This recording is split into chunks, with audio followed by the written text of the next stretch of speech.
I became a patron of the Cleveland Public Library a long time ago. I was a very little girl, and I remember it because it opened my world. It really did. When you're a child of parents that have 7 children, you're in a household of 9, and sometimes you just need a place away to yourself. And when I discovered the Cleveland Public Library, I was just in heaven. It was wonderful. I got a chance to go outside of my neighborhood, my house, my community, and just discover so many things. I lived at the library. Oh, I think it helps them in a number of ways. Some people, when they first come to the workshops, know very little about their family's background.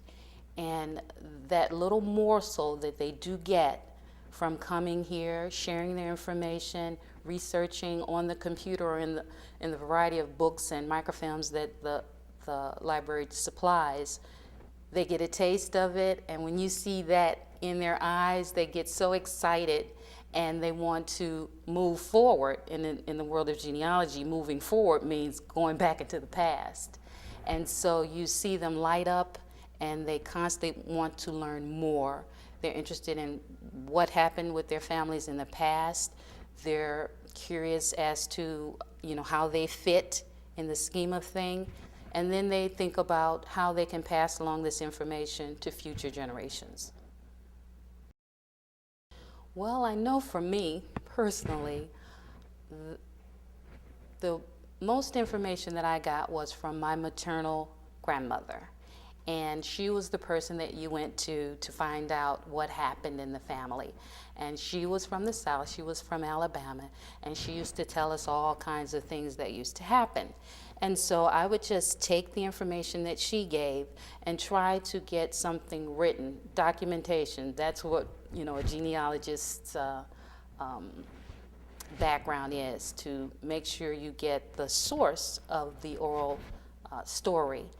And she used to tell us a lot of things that used to go on, and she used to throw out names. Now, names change throughout whoever's telling it. And when you go back and look on census records or marriage documents or whatever, Fed might become Fred, Ola might be Ciola, JW might be anything. And so when you're discovering all of these nicknames and you're putting together in a family group, and then you're going backwards in time, the best thing that I found was that I was able to give my grandmother her great-grandmother's name, and she was a slave. So that was a big aha and a very personal triumph for me to be able to tell my grandmother something that she never knew. And when I told her the name of the slave, then we discovered how the naming patterns in the family got to be, because it originated with her. Her name was Winnie. One of the things I guess I would like to share with people about coming down physically to the library is, number one, it's a feeling. It's a feeling.